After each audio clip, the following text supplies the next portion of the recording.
sécurité. 48 heures après le vote, les différentes missions d'observation électorale en RDC ont fait le point sur le déroulement du scrutin. A déclaré à la Cour avoir été arrêté les 11 avril sous les bombes françaises. Laurent Gbagbo accuse ainsi la France. Joseph Kabila Kabange, qui va briguer son second mandat à la tête du pays, est un homme avec une histoire et un parcours. Dernières heures à ABC News, le président syrien remet également en cause le bilan de 4000 morts avancé par l'ONU. Fin cette édition du journal, merci de votre fidélité et de nous retrouver également sur Internet. L'arbitre, c'est tout de suite.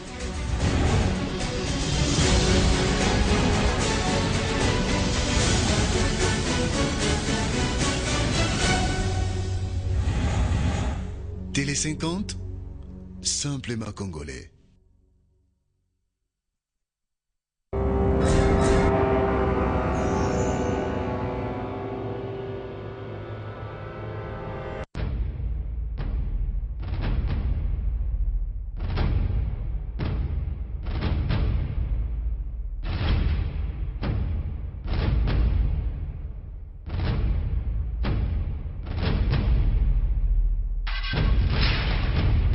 Ce journal vous est offert par la BCDC.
Taxe sur la valeur ajoutée. Après presque 2 mois d'application sur toute l'étendue de la RDC, le gouvernement congolais évalue. Réuni avec les représentants des régies financières, ils ont fait le point sur cette nouvelle réforme économique.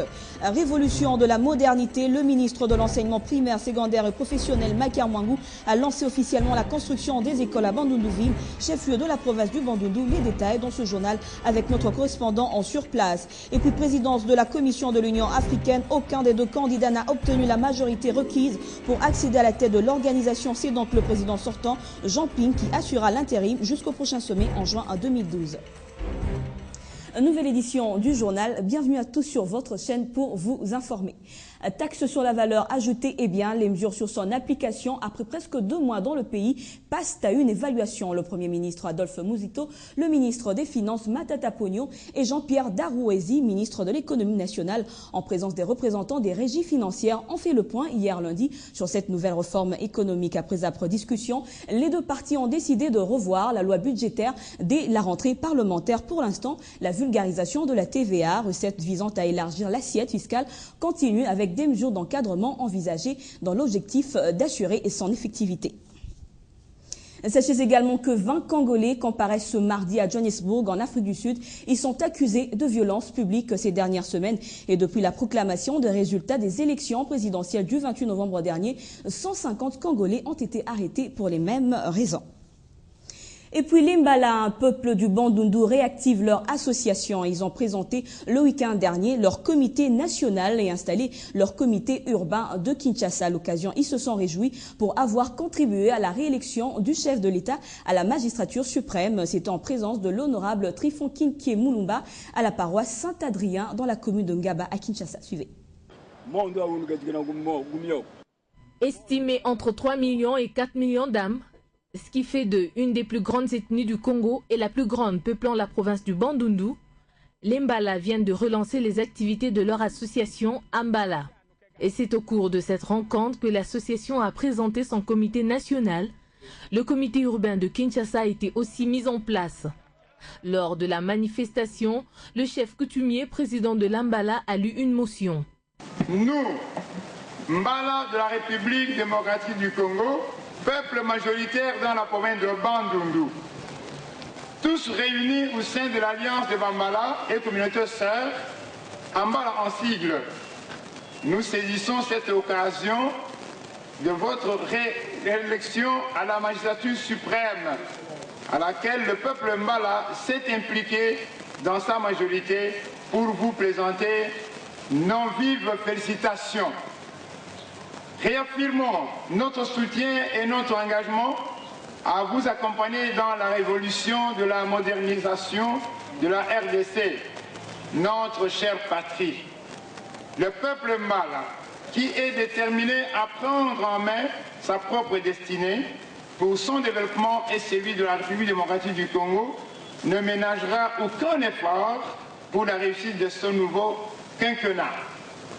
Ce peuple, excellent Monsieur le Président, attend donc de vous de l'associer à la gestion de la chose publique.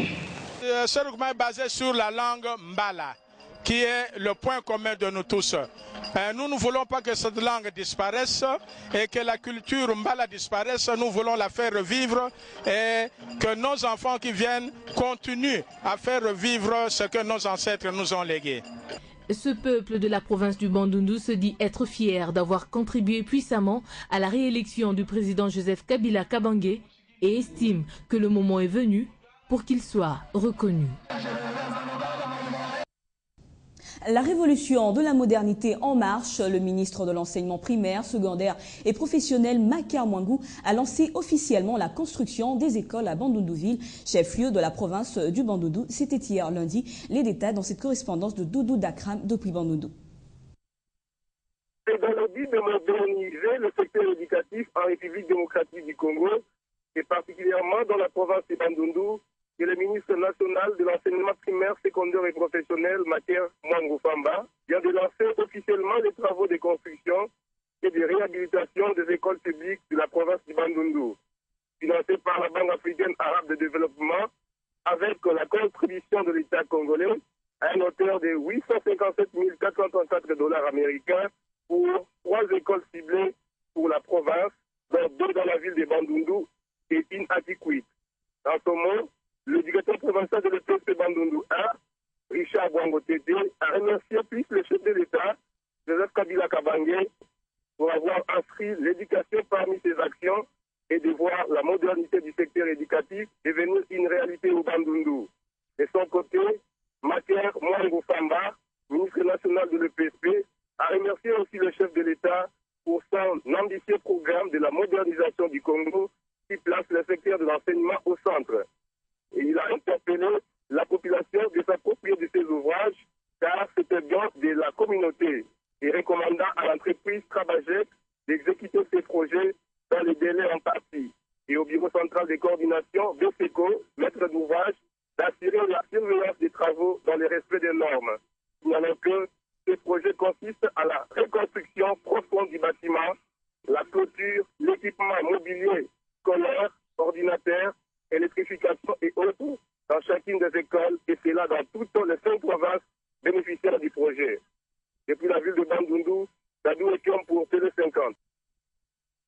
Dans le reste de l'actualité, présidence de la Commission de l'Union africaine, ni le sortant Jean Ping ni la candidate sud-africaine Dlamini Zuma n'ont obtenu la majorité requise pour accéder à la tête de l'organisation. C'est donc le président sortant Jean Ping qui assurera l'intérim pour éviter un vide institutionnel jusqu'au prochain sommet en juin en 2012. Et puis primaire républicaine, Mitt Romney mène la course. Il dispose d'une avance de 8 points sur Newt Gingrich dans les intentions de vote. L'ancien gouverneur du Massachusetts est crédité de 41% contre 33% pour l'ancien président de la Chambre des représentants. Mitt Romney devrait remporter les primaires qui se tiennent aujourd'hui en Floride, mais la course à l'investiture républicaine n'est pas pour autant jouée. Les prochains scrutins auront lieu samedi dans le Maine et le Nevada.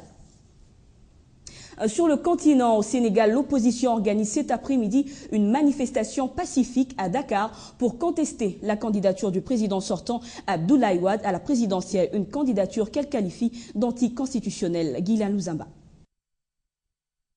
Malgré les intimidations du gouvernement en place, l'opposition sénégalaise, réunie au sein du mouvement du 23 juin, proteste cet après-midi sur la place de l'Obélisque à Dakar contre la candidature d'Abdoulaye Wade à la présidentielle de 2012 pour un 3e mandat, bien que celle-ci ait été validée par le Conseil constitutionnel sénégalais.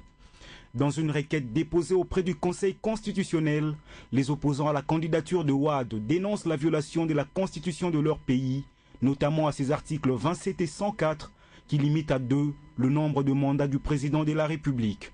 L'opposition promet de multiplier des actions de contestation contre la candidature d'Abdoulaye Wade en vue d'empêcher la violation de la Constitution du Sénégal et convaincre le Conseil constitutionnel à changer d'avis. D'autre part, l'opposition dénonce des morts et des arrestations arbitraires de ses membres.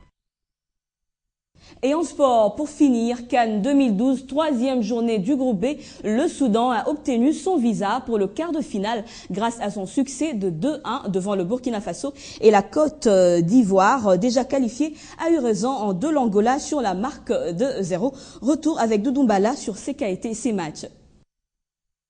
La 3e journée du groupe B a été plutôt favorable pour les Soudanais, mais décevante aux Angolais.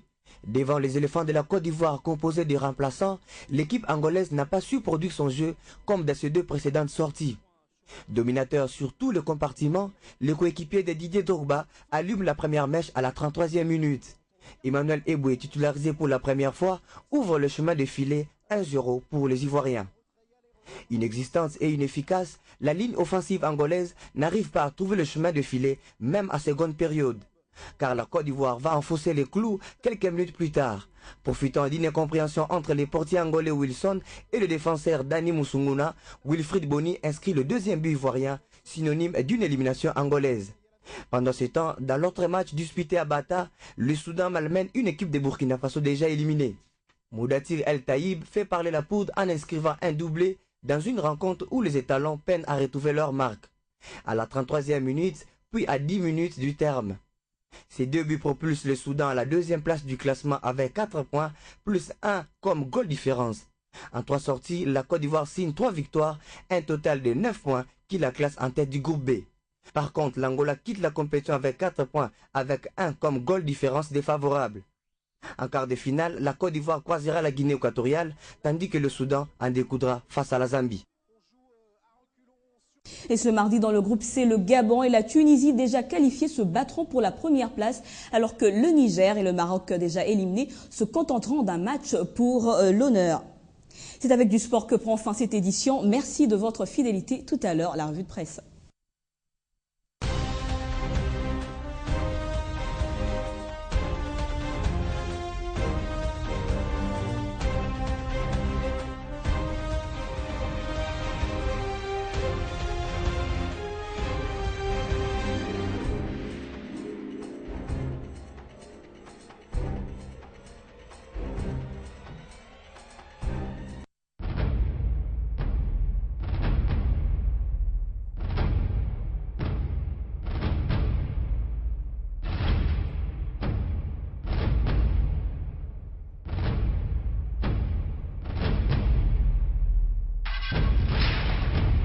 Ce journal vous a été offert par la BCDC.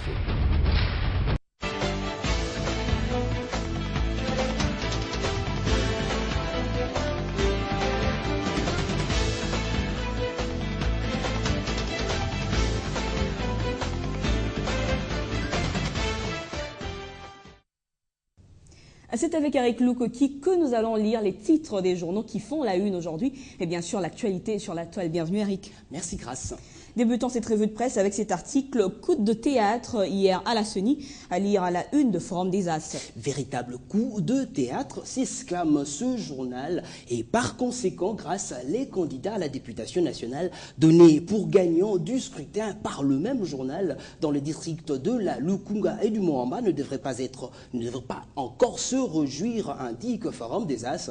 Les listes affichées au CLCR à la foire internationale de Kinshasa contiennent des erreurs et doivent par conséquent être modifiées. Et pour Forum des As, la réalité est qu'en définitive, il y aura de pleurs en langue maternelle et des grincements de dents à la fin de la publication prévue pour demain mercredi.